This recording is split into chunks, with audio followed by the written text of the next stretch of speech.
आप सबको स्वागत है। अब हम रिकॉर्डिंग कर रहे हैं आज 9 नवंबर के ईश्वर वरदान की। खुशी जैसी खुराक नहीं। अब खुशी आज इंसान ढूंढ रहा है दुनियावी चीज़ों में, कपड़ों में, अपनी शक्ल सूरत में, खूबसूरती में शरीर की, और फिर चीज़ें खरीद करके खुशियाँ ढूंढ रहा है। लेकिन वो सब कुछ समय के लिए होती है। तो सच्ची खुशी किस में है? लेने में, खरीदने में कि देने में? लेकिन दे भी क्या है? हम किसी को क्या दे सकते हैं? ऐसी कोई चीज़ दे दे जो कि हमेशा के लिए रहे उनके पास में। ऐसी खुशी देते हैं जो कि कभी ख़त्म ना हो।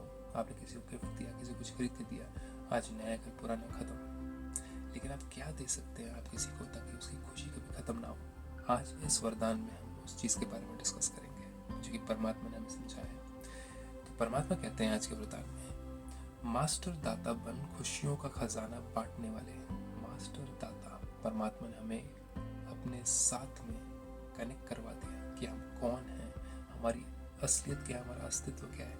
और जब हम अपने आप को पहचान लेते हैं कि हमारे अंदर क्या टैलेंट्स हैं, क्या शक्तियाँ हैं, क्या गुण है हमारे अंदर, तब जाकर हमें खुशी होती है कि हमें कितना सुंदर बनाया परमात्मा ने। लेकिन अगर हम औरों की नज़रों में अपने आप को ढूंढते रह जाएं और हमारे बारे में क्या सोचते हैं, औरों के साथ में हमारा क्या है संबंध, और हमें क्या बोलते हैं ताकि हम खुश रहें, चाहे वो हमारे शारीरिक खूबसूरती के बारे में बोले, चाहे हमारे कपड़ों के बारे में बोले, चाहे हमारे धन दौलत के बारे में बोले, लेकिन कब तक बोलते रहेंगे?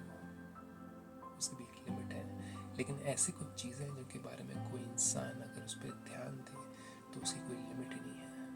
जैसे कि आपके गुण, आपके अंदर नम्रता है, आपके अंदर धैर्यता है, आपके अंदर सादगी, आपके अंदर पवित्रता है, आपके अंदर रॉयल्टी है, आपके अंदर बातचीत करने की तहजीब है, आपके अंदर क्या क्या क्वालिटीज़ है जिनको कि आप मार्केट में जाके खरीद नहीं सकते, ना कि कोई आपको उनसे जुदा कर सकता है।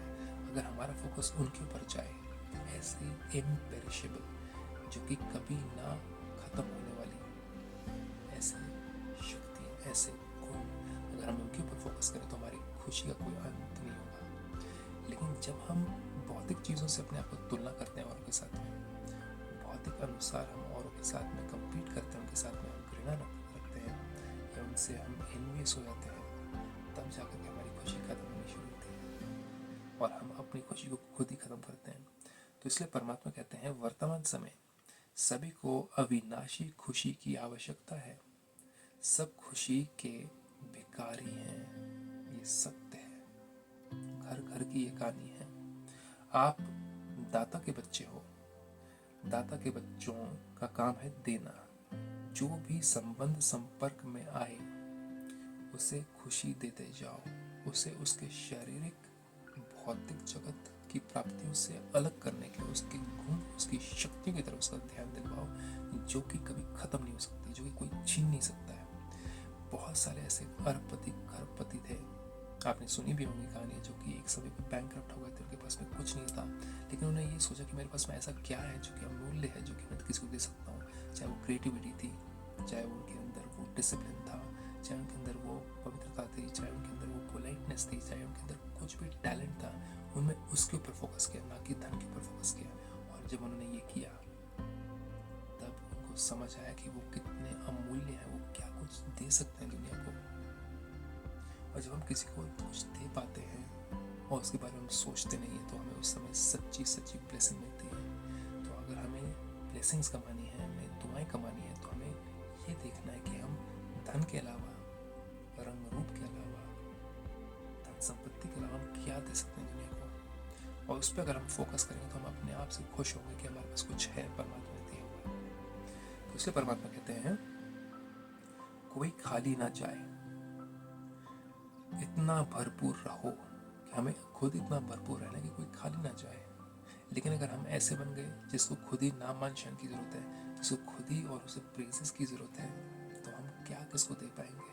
हम कुछ कर्म करें ऐसा और फिर हम वेट करें कि हमें कोई प्रेज करे, हमें कोई अपलिफ्ट करे, हमें कुछ उसका रिटर्न मिले, तो हम किसी को देने वाले नहीं रहे, हम लेने वाले बन गए। इसलिए हम कभी संतुष्ट नहीं रह पाते, और जब हम संतुष्ट नहीं रह पाते क्योंकि हम मांगने वाले बन जाते हैं, तो हम कभी खुश नहीं रह पाते। क्योंकि कोई इंसान कब तक आपकी प्रेज कर सकता है?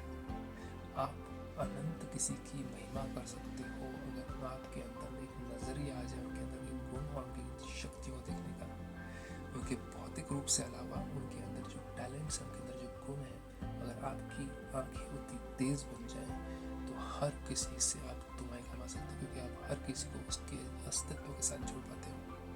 लेकिन आज इंसान एक दूसरे को उसकी खूबसूरती के ऊपर प्रेस करके, उसके कपड़ों के ऊपर प्रेस करके, उसके भौतिक जगत की दुनियावी प्राप्ति को प्रेस करके हर एक को अपने सत्य से, अपने स्व की पहचान से दूर कर देता है, असंतुष्ट बना देता है, और हर एक को वो उस रेस में लगा देता है जिसमें कि उसको लगता है कि नहीं, अगर मैं और कमाऊँ तो मुझे और लोग प्रेस करेंगे, अगर मैं और अच्छे कपड़े लगाऊँ तो मुझे और लोग प्रेस करेंगे, और वहीं पर उसकी खुशियाँ खत्म होनी शुरू होती है, वो अपने अस्तित्व से दूर जाना शुरू हो जाता है।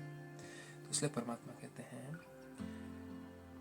कि कोई खाली ना जाए, इतना भरपूर रहो कि हम खुद इतने भरपूर कि हमें किसी की कमेंट, किसी की प्रेज, किसी की कोई ज़रूरत ना पड़े। हर समय देखो कि मास्टर दाता बनकर कुछ दे रहा हूँ या सिर्फ अपने को ही, अपने से ही खुश हूँ, कि अपने आप को ही खुश करते कि मैं ये हूँ, मेरे अंदर ये टैलेंट्स है, मेरे अंदर ये क्वालिटीज़ है। सिर्फ अपने बारे में प्रेस करते कि हम औरों को भी उनके खुद की खुशी वाले टैलेंट्स, उनके अंदर के गुणों को दिखा सकते हैं। यही परमात्मा कहते हैं खुशियाँ देना। जितना दूसरों को देते उतना सबकी दुआओं के पात्र बनेंगे, और ये दुआएं सहज पुरुषार्थी बना देंगी। आपके सामने कोई भी व्यक्ति नेगेटिव नहीं रहेगा, क्योंकि आपको उसके अंदर अच्छाइयाँ दिखती हैं। वो अच्छाइयों के कारण वो व्यक्ति आपके साथ क्लोज आना चाहता है। आप किसी की बुराइयाँ करो, आपके साथ में वो व्यक्ति कभी आना नहीं चाहेगा, और आप उसकी आंखों में देख नहीं पाओगे। तो इसलिए करना क्या है, खुशी करने के लिए किसी को उसकी अच्छाइयाँ देखो और अच्छाइयों का वर्णन करो, तो वो आत्मा आपसे खुश, आप भी उससे खुश, और आप भी उससे संतुष्ट रहेंगे। यही राज हम ब्रह्मा कुमारी में और डिटेल में सीखते हैं। और अगर आप और डिटेल में जानना चाहते हैं तो ब्रह्मा कुमारी सेंटर जाएं, और साथ ही साथ आप संडे, रविवार का 5 बजे से लेकर 6 बजे तक का जो सेशन होता है उसको ज़रूर सुनें। उसमें बहुत अमूल्य रत्न आपको सुनने के लिए मिलेंगे। इसके साथ ओम शांति।